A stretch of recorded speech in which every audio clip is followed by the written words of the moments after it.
आज आज कई मेरे ऐसे भाई हैं जो वचन को सुनते हैं लेकिन शेयर नहीं करते, उसको फैलाने में मेरी मदद नहीं करते। खैर कोई बात नहीं, क्योंकि मैं हमेशा दुआ करता हूँ ऐसे भाइयों के लिए, ऐसी बहनों के लिए, कि परमेश्वर उनका मार्गदर्शन करे, उनको सिखाए समझाए, ताकि शैतान उनको जीवन से ना खेले, शैतान उनको अपने झांसे में ना फंसा पाए। इसलिए पौलुस कहते हैं भरोसा है, सहभागी रहे हो। मुझे इस बात का भरोसा है कि जिसने तुम में अच्छा काम आरंभ किया है, जिसने तुम में अच्छा काम, मुझ में, तुम में अच्छा काम आरंभ किया है, वही उसे यीशु मसीह के दिन तक पूरा करेगा। यीशु मसीह के दिन तक पूरा करेगा। तो जब यीशु मसीह दोबारा आएंगे, परमेश्वर उस काम को पूरा करने में हमारी अगुवाई करते रहेंगे जब यीशु मसीह का दोबारा आगमन होगा। उचित है कि मैं तुम सबके लिए ऐसा ही विचार करूं, क्योंकि तुम मेरे मन में आ बसे हो। मेरे भाई, कई बहनें मेरे मन में आ बसी हैं, लेकिन तब भी वो मुझे गलत समझते हैं, वो मेरे प्रचार को गलत समझते हैं, मेरे तरीके को गलत समझते हैं, क्योंकि आज भी वो नादान ना समझ है, वो परमेश्वर से, वचन से, खरी शिक्षाओं से आज भी अनजान है, महरूम है। लेकिन मेरी हमेशा दुआ रहती है मेरे भाइयों के लिए, बहनों के लिए, परमेश्वर कभी ना कभी उनको ऐसा हृदय, ऐसा मन, ऐसी समझ देंगे कि वो पहचानेंगे कि सही क्या है, गलत क्या है। आप बसे हो। मैं पौलुस कहते हैं, और मेरी कैद में और सुसमाचार के लिए उत्तर और प्रमाण देने में तुम सब मेरे साथ अनुग्रह में सहभागी हो। मतलब सुसमाचार में भी सहभागी हो, मेरी कैद में भी सहभागी हो। जब मैं कैद में हूँ तब भी तुम मेरे सहभागी हो आत्मिक रीति से। मेरा सुसमाचार सुनाने में भी और सहभागी हो, प्राण देने में भी तुम सब मेरे साथ अनुग्रह में सहभागी हो। मतलब जो प्राण भी जोखिम में डरते पड़ते हैं हमारे, उसमें भी तुम मेरे सहभागी हो। इसमें परमेश्वर मेरा गवाह है कि मैं मसीह यीशु की सी प्रति करके तुम सबकी लालसा करता हूँ। परमेश्वर कह रहे हैं कि मैं तुम सबकी लालसा करता हूँ। मैं ये प्रार्थना करता हूँ कि तुम्हारा प्रेम, ज्ञान और सब प्रकार के विवेक सहित और भी बढ़ता जाए। मैं ये प्रार्थना करता हूँ कि तुम्हारा प्रेम जो परमेश्वर से है, एक दूसरे से प्रेम, ज्ञान जो परमेश्वर का ज्ञान है, और सब प्रकार के विवेक में जो जितनी भी अच्छे प्रकार के विवेक हैं सहित और भी बढ़ता जाए, यहाँ तक कि तुम उत्तम से उत्तम बातों को प्रिय जानो। जो उत्तम बातें हैं, आत्मिक बातें हैं, उनको प्रिय जानो। मसीह के दिन तक सच्चे बने रहो। मसीह के दिन के जब दोबारा आगमन होगा तब तक सच्चे बने रहो। ठोकर न खाओ और उस धार्मिकता के फल से जो यीशु मसीह के द्वारा होते हैं भरपूर होते जाओ। और उस धार्मिकता के फल से जो यीशु मसीह के द्वारा होते हैं, कौन से फल है? वो आत्मिक फल है। यीशु मसीह के द्वारा होते हैं, यीशु मसीह की शिक्षा के द्वारा होते हैं, भरपूर होते जाओ। लेकिन भरपूरी नहीं हो रही। आज भी भाई कहते हैं, भाई जब परमेश्वर मुझे अगुवाई करेंगे तभी मैं प्रचार करना शुरू करूँगा, तभी मैं सेवकाई में आगे बढ़ूँगा, तभी मैं सेवकाई शुरू करूँगा। जब परमेश्वर ने तुम्हें भर दिया है, लेकिन तुम आज भी उसको नहीं महसूस कर रहे हो अपने जीवन में, क्योंकि तुम आज भी बहुत सी चीज़ों में डरे हुए हो, क्योंकि तुम आज भी नादान ना समझ एक बच्चे के समान बने हुए हो, जबकि परमेश्वर ने तुम्हारे अंदर भरपूरी से सब कुछ डाल दिया है, लेकिन तुम आज भी उसे नहीं पहचान पा रहे हो। जिससे परमेश्वर की महिमा और स्तुति होती रहे। हमारे कामों से, हमारी प्रचार करने से, हमारी सेवकाई से परमेश्वर की महिमा और स्तुति होती रहेगी। जब हम अपने आप को ऐसा तैयार करके, वचन के अनुसार अपने आप को तैयार करके परमेश्वर की मर्जी पूरी करेंगे। हे भाइयों, मैं चाहता हूँ कि तुम ये जान लो कि मुझ पर जो बीता है उससे सुसमाचार की बढ़ती हुई है। मुझ पर जो भी बीता है उससे सुसमाचार की बढ़ती हुई है। यह तक कि मैं कैसर के राजभवन की सारी पलटन और शेष सब लोगों में यह प्रकट हो गया है कि मैं मसीह के लिए कैद हूँ। मसीह के वचन की शिक्षाओं को प्रचार करने के लिए कैद हूँ। और प्रभु में जो भाई हैं उनमें से अधिकांश मेरे कैद होने के कारण हियाव बांधकर परमेश्वर का वचन निधड़क सुनाने का और भी साहस करते हैं। इस वचन को ज़रा गौर से सुनिए मेरे भाइयों, जो कहते हैं ना कि अभी तक मुझे परमेश्वर की अगुवाई नहीं हुई, परमेश्वर का वचन सुनाने के लिए मुझे अभी तक परमेश्वर मुझे तैयार नहीं करा, तो परमेश्वर का यह वचन क्या कह रहा है? फिलिपियों 1 बाप और उसकी 14वीं आयत में क्या लिखा हुआ है, देखिए। और प्रभु में जो भाई हैं, और प्रभु में कहते हैं ना कि मैं मसीह में हूँ, मसीह मुझ में है, मैं परमेश्वर हूँ, परमेश्वर मुझ में है, परमेश्वर का वचन मुझ में है। तो जो परमेश्वर में हैं, जो प्रभु में, और जो प्रभु में, और प्रभु में जो भाई हैं, उनमें से अधिकांश मेरे कैद होने के कारण हियाव बांधकर जोश और जुनून के साथ हिम्मत बांधकर अपनी परमेश्वर का वचन निधड़क सुनाने का और भी साहस करते हैं। परमेश्वर का वचन निधड़क, बेधड़क सुनाने का और भी साहस करते हैं। तो अगर परमेश्वर आप में है तो आप निधड़क होकर जैसे मर्जी हो परमेश्वर का वचन निधड़क होकर सुनाने का साहस करते रहो। कुछ तो ढा और झगड़े के कारण, मतलब जो झगड़े होते हैं, जो ढा होती है, जो निंदाएं होती हैं, मजाक उड़ाया जाता है, झगड़े होते हैं, उनके कारण मसीह का प्रचार करते हैं। झगड़ों के कारण करते हैं, ढा के कारण करते हैं, बहसबाजी के कारण करते हैं, लेकिन करते तो हैं, प्रचार तो कर रहे हैं, कैसे भी कर रहे हैं, प्रचार तो कर रहे हैं, शिक्षाएं तो बांट रहे हैं, लोगों तक पहुंचा रहे हैं, मसीह की खरी शिक्षाएं, वो भी ईमानदारी वफादारी के साथ, और कुछ भली इच्छा से कि यार कुछ अच्छे काम हो, कलीसियाएं उन्नति करें, कुछ मिलकर अच्छे काम करें। कई एक तो ये जानकर कि मैं सुसमाचार के लिए उत्तर देने को ठहराया गया हूँ। कई ये जानकर कि मैं जो भी परमेश्वर का सुसमाचार सुनाता है तो मैं उसका उत्तर देने के लिए ठहराया गया हूँ। कई ये सोचकर प्रचार करते हैं, ठहराया गया हूँ, प्रेम से प्रचार करते हैं कि जो सुसमाचार सुनाया गया है मैं उसका उत्तर देने के लिए ठहराया गया हूँ। प्रेम से प्रचार करते हैं, प्रचार किसी भी तरह से हो, प्रचार होता है, प्रचार होना ज़रूरी है। ये वचन साफ कह रहा है कि आप किसी भी तरह से प्रचार करो, लेकिन प्रचार ईमानदारी वफादारी के साथ होना चाहिए और मसीह की खरी शिक्षाओं के साथ, ताकि परमेश्वर की मर्जी पूरी हो। और कई एक तो सिधाई से बिल्कुल सिंपल तरीके से नहीं, पर विरोध से मसीह की कथा सुनाते हैं। और कई एक तो सिधाई से नहीं, पर विरोध से, गुस्से से मसीह की कथा सुनाते हैं, मसीह की किस्से कहानियाँ सुनाते हैं, मसीह के उदाहरण देते हैं, गुस्से से उदाहरण सुनाते हैं, यह सोचकर कि मेरी कैद में मेरे लिए क्लेश उत्पन्न हो। मतलब वो सोचते हैं कि अगर वो मेरी बातों को गुस्से से या गलत नज़रिए से एक्सप्लेन करके लोगों तक पहुंचाएंगे, जैसे कई लोग ऐसा करते भी हैं, मेरे जिस तरह से जो मैं प्रचार करता हूं तो मेरी बातों को इस तरह से लोगों को सुनाते हैं कि मैं गलत प्रचार करता हूं या मेरे लिए परेशानी खड़ी हो। लेकिन पौलुस क्या कहते हैं इस बारे में? क्लेश उत्पन्न करे तो क्या हुआ? केवल यह कि हर प्रकार से, चाहे बहाने से चाहे सच्चाई से मसीह की कथा सुनाई जाती है।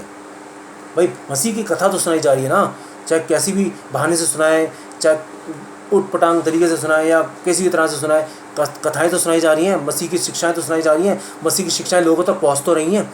और इसमें आनंदित हूँ और आनंदित रहूँगा भी, क्योंकि इसमें परमेश्वर की मर्जी पूरी हो रही है, परमेश्वर का वचन किसी न किसी ज़रिए से लोगों तक पहुंच रहा है। तो मैं आनंदित होता रहूँगा इस बात से, क्योंकि मैं जानता हूँ कि तुम्हारी विनती के द्वारा और यीशु मसीह की आत्मा के दान के द्वारा, जो यीशु मसीह का दान, आत्मा का दान हमें मिला है, इस द्वारा इसका प्रतिफल मेरा उद्धार होगा। तो किसी भी तरीके से अगर मेरी शिक्षाएं लोगों तक पहुँच रही हैं तो इसमें मेरा ही उद्धार होगा और उन सुनने वालों का उद्धार होगा जो इन खरी शिक्षाओं को सुनकर ग्रहण करेंगे, इसके अनुसार अपने आप को तैयार करेंगे, हम सभी का उद्धार होगा। मैं तो यही हार्दिक लालसा और आशा रखता हूँ कि मैं किसी बात में लज्जित ना हूँ। मैं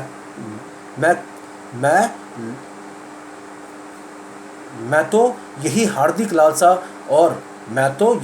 हार्दिक लालसा और आशा रखता हूँ कि मैं किसी बात में लज्जित ना हूँ, पर जैसे मेरे प्रबल साहस के कारण मसीह की बढ़ाई मेरी ध्येय के द्वारा सदा होती रही है। मेरी ध्येय के द्वारा मसीह की बढ़ाई होती रही है, वैसे ही अब भी हो, चाहे मैं जीवित रहूं या मर जाऊं। चाहे मैं जीवित रहूं या मर जाऊं, क्योंकि मेरे लिए जीवित रहना मसीह है। क्योंकि मेरे लिए जीवित रहना मसीह है। मैं जब तक जीऊँगा मसीह में जीऊँगा, मसीह में चलूँगा फिरूँगा, उठूँगा बैठूँगा, खाऊँगा पीऊँगा, नाचूँगा गाऊँगा, मसीह में सब कुछ करूँगा जो करूँगा। और मर जाना लाभ है, और मर जाऊँ तो वो भी मेरे लिए लाभ है, क्योंकि मैं सीधा परमेश्वर के स्वर्ग के राज्य में प्रवेश करूँगा, परमेश्वर के अधीन रहूँगा, परमेश्वर करीब रहूँगा, वो भी मेरे लिए लाभ है। पर यदि शरीर में जीवित रहना ही मेरे काम के लिए लाभदायक है, फिर भी अगर मेरे जीवित रहना और परमेश्वर की मर्ज़ी पूरी करते रहना, शरीर में बने रहना मेरे लिए लाभदायक ज़रूरी है, तो मैं नहीं जानता कि किसको चुनूं। इसलिए मैं किसी को नहीं समझ पाता कि मैं किसको चुनूं, क्योंकि मैं दोनों में संतुष्ट हूँ। अगर मैं ज़िंदा हूँ तब भी मैं खुश हूँ, क्योंकि मैं मसीह में हूँ, परमेश्वर की खरी शिक्षाओं में अनुसार उनके काम कर रहा हूँ, उनकी मर्ज़ी पूरी कर रहा हूँ, मैं यहाँ भी खुश हूँ। और अगर मैं मर जाता हूँ तब भी मैं खुश रहूँगा, तब भी मैं आनंदित रहूँगा कि मैं मसीह में होकर मरा हूँ और मसीह में ही बना हुआ हूँ मरने के बाद भी। तो इसलिए पौलुस कहता है मैं नहीं जानता मैं किसको चुनूँ। मैं हर तरफ से आनंदित हूँ, क्योंकि मैं दोनों के बीच आधार में लटका हूँ। जी तो चाहता है कि कूच करके मसीह के पास जा रहा हूँ, क्योंकि यह बहुत ही अच्छा है, परंतु शरीर में रहना तुम्हारे कारण और भी अच्छा है। मेरा शरीर में रहना तुम्हारे लिए और भी अच्छा है, क्योंकि परमेश्वर की मर्ज़ी में परमेश्वर की खरी शिक्षाएं मैं तुम तक अच्छे से अच्छे पहुंचा सकूं और तुम्हें तैयार कर सकूं। इसलिए ये और भी ज़्यादा अच्छा है कि परमेश्वर की मर्ज़ी जीते जी मेरे द्वारा तुम्हारे जीवन में पूरी हो रही है।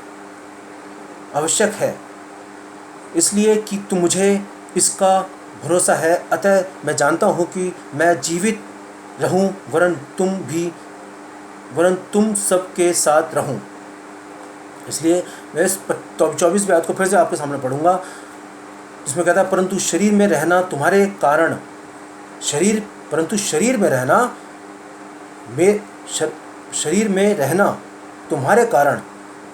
और भी आवश्यक है। तुम्हारे लिए मेरा शरीर में रहना और भी आवश्यक है, इसलिए कि मुझे इसका भरोसा है।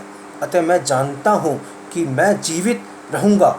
इसलिए मैं जानता हूँ मैं जीवित रहूँगा, जब तक परमेश्वर मुझे जीवित रखे मैं जीवित रहूँगा और तुम्हारी सेवकाई करता रहूँगा, तुम्हारी मदद करता रहूँगा, तुम्हें प्रचार करता रहूँगा, वरन तुम सबके साथ रहूँगा, जिससे तुम विश्वास में दृढ़ होते जाओ, जिससे तुम मेरे द्वारा विश्वास में दृढ़ होते जाओ और फलवंत होते जाओ, परमेश्वर के वचन में, परमेश्वर की मसीह की खरी शिक्षाओं में, मसीह की इच्छा के अनुसार, परमेश्वर की इच्छा के अनुसार जाओ और उसमें आनंदित रहो, जिससे तुम विश्वास में दृढ़ होते जाओ और उसमें आनंदित रहो। और जो घमंड तुम मेरे विषय में करते हो वह मेरे फिर तुम्हारे पास आने से मसीह यीशु में अधिक बढ़ता जाए। जो घमंड तुम मेरे विषय में करते हो वह मेरे फिर तुम्हारे पास आने से मसीह यीशु में अधिक बढ़ता जाए। केवल इतना करो कि तुम्हारा चाल चलन मसीह के सुसमाचार के योग्य हो। हमारा जो भी चाल चलन है मसीह की सुसमाचार के योग्य होना ही चाहिए। मैं आकर तुम्हें देखूं कि चाहे मैं तुम्हें आके देखूं ना भी आऊं, तुम्हारे विषय में यही सुनूं कि तुम में एक ही आत्मा स्थिर हो। लेकिन दुख की बात यह है कि आज बहुत से बहनों भाइयों में, हमारे आपस में बहन भाइयों में एक आत्मा स्थिर नहीं है।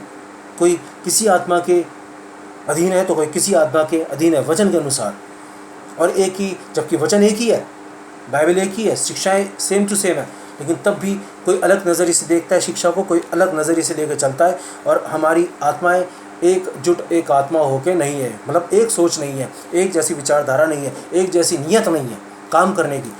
इसलिए हम एक दूसरे पे दोष लगाते रहते हैं, जबकि ऐसा नहीं होना चाहिए। हमें एक ही आत्मा में बने रहना बहुत ज़रूरी है परमेश्वर के वचन के अनुसार, और एक जैसा मन होना चाहिए, एक जैसी विचारधारा होनी चाहिए, एक जैसा जुनून और जोश होना चाहिए। आगे कहता है और एक चित्त होकर सुसमाचार के विश्वास के लिए परिश्रम करते रहते हो। ऐसा भी नहीं हो रहा, ऐसा भी नहीं हो रहा। और एक चित होकर, एक जैसी सोच होकर सुसमाचार के लिए, सुसमाचार के विश्वास के लिए, जो सुसमाचार का विश्वास है, जो कई लोगों को आना चाहिए वचन के अनुसार, लोगों में जो बदलाव आना चाहिए वो नहीं आ पा रहा। विश्वास के परिश्रम, विश्वास के लिए परिश्रम करते रहते हो, परिश्रम नहीं कर पा रहे, नहीं कर रहे। क्यों? क्योंकि अभी तक दिमाग में ये बात बैठी है कि जब खुदा मेरी अगुवाई करेगा तब मैं प्रचार करूँगा, तब मैं बढ़ चढ़ के काम करूँगा।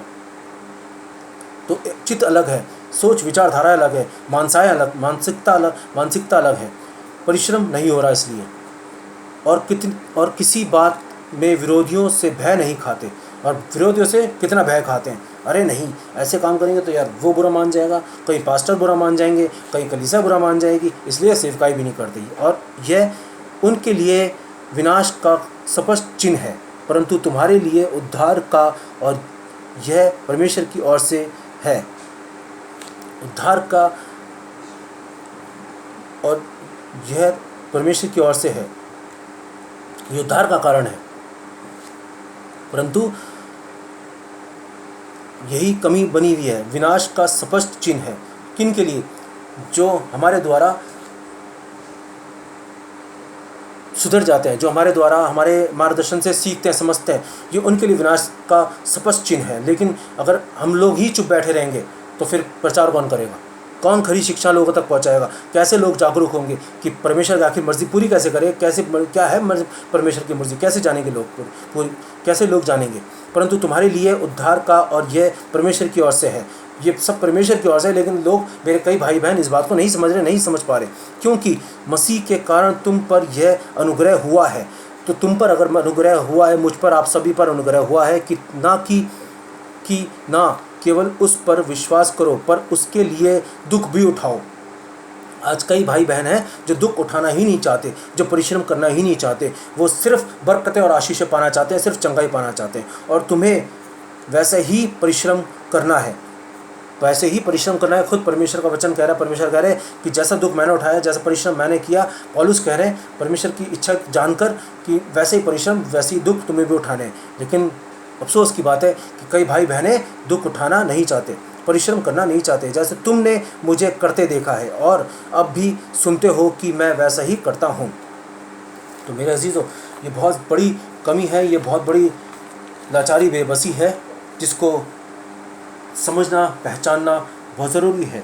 एक आखिरी वचन आपके साथ और शेयर करूँगा, छोटा ही सही है, जो कि है भजन संहिता, उसकी 94 आयत और उसकी 6ठी आयत में, जिसमें इस प्रकार कहता है, भजन संहिता 95 और उसकी 6ठी आयत में, आओ हम झुक कर दंडवत करें और अपने कर्ता यहोवा के सामने घुटने टेकें। कई भाई कहते हैं घुटने टेक कर दुआ करनी चाहिए, सर झुकाकर दंडवत करना चाहिए और घुटने टेक कर दुआ करनी चाहिए, क्योंकि वही हमारा परमेश्वर है। बिल्कुल सही बात है, अच्छी बात है। सिजदा करें, झुककर सिजदा करें, घुटने टेक कर दुआ करें, क्योंकि वही हमारा परमेश्वर है और हम उसकी चराई की प्रजा हैं, हम उसकी चराने वाली प्रजा हैं और उसके हाथ की भेड़ें हैं और उसके हाथ की बनाई हुई भेड़ें हैं। भला होता कि आज तुम उसकी बात सुनते। अब बोलिए, आप घुटने टेक कर दुआ करते हो, आप सिजदा करते हो, मत्था टेकते हो, सब कुछ करते हो, आराधना करते हो, लेकिन क्या आज आप परमेश्वर की सुन रहे हो? परमेश्वर अपने वचन से कहता है जैसे मर्जी प्रचार कर। पौलुस अपने वचन में कहते हैं, अपनी शिक्षाओं में कहते हैं जैसे मर्जी प्रचार करो, लेकिन किसी ना किसी तरह से प्रचार तो करो, ताकि लोगों तक आपके द्वारा मसीह की खरी शिक्षाएं लोगों तक पहुँचें। प्रचार तो करो। पौलुस खुद कह रहे हैं, जो खुदावा चुना हुआ बंदा था, वो खुद कह रहा है ये बात। लेकिन आज लोग घुटने टेक कर दुआ तो ज़रूर करेंगे, मत्था तो ज़रूर टेकेंगे, चर्च में जाके सुजदा ज़रूर करेंगे, लेकिन परमेश्वर के वचन के अनुसार अपने आप को तैयार नहीं करेंगे, उसके वचन के अनुसार सेवकाई नहीं करेंगे, मदद नहीं करेंगे, लोगों तक खरी शिक्षाएं नहीं पहुंचाएंगे। भला होता कि आज तुम उसकी बात सुनते। परमेश्वर का वचन कह रहा है, भला होता कि आज तुम उसकी बात सुनते। अपना हृदय ऐसा कठोर मत करो। परमेश्वर का वचन कह रहा है, अपना हृदय ऐसा कठोर मत करो जैसा मरीबा में वह मसा के दिन जंगल में हुआ था, जब तुम्हारे पुरखाओं ने मुझे परखा। उन्होंने मुझको जांचा और मेरे काम को भी देखा। 40 वर्ष तक मैं उस पीढ़ी के लोगों से रूठा रहा। 40 वर्ष तक उस पीढ़ी के लोगों से रूठा रहा और मैंने कहा, यह तो भटकने वाले मन के हैं, भटकने वाले मन के। इनका मन हमेशा भटकता रहता है, कभी यहाँ, कभी इस पास्टर के पीछे, कभी उस प्रचारक के पीछे, कभी उस धर्मगुरु के पीछे, कभी उन शिक्षाओं के पीछे, कभी उन बातों के पीछे। इनका मन हमेशा भटकता रहता है।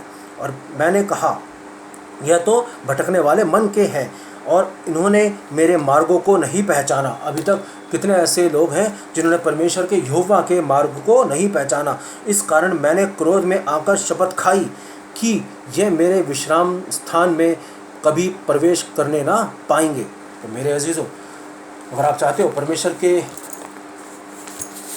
विश्राम दिन में प्रवेश करना, आत्मिक विश्राम दिन में प्रवेश करना, तो इस वचन को अच्छे से स्टडी करना हमारी जिम्मेदारी बनती है और इसके अनुसार अपने आप को तैयार करना और इसके अनुसार हर एक तरह से हर एक सेवकाई करना, चाहे वो किसी भी तरह से प्रचार करना हो, किसी भी तरह से कोई सेवकाई करना हो, हमारी जिम्मेदारी बनती है।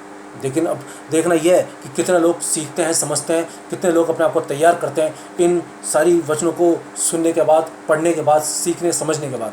आप सभी को परमेश्वर आशीष दे और मेरी हमेशा दुआ रहेगी अपने तमाम सुनने वालों के लिए कि परमेश्वर हर एक को बहुतायत से आत्मिक बुद्धि दे, आत्मिक समझ दे, आत्मिक हृदय दे और आत्मिक तरीके से हृदय परिवर्तन करे, आत्मिक तरीके से सोच परिवर्तन करे, ताकि हर एक सुनने वाला आशीषित हो और इस वचन को गंभीरता से पढ़ने वाला हो और इस वचन के अनुसार हर वो काम करने वाला हो जिससे परमेश्वर को महिमा मिले और हर एक सुनने वाला, पढ़ने वाला दोनों ही आशीषित हो, हर कोई आशीषित हो। आप सभी को प्रभु यीशु मसीह में मेरा सलाम।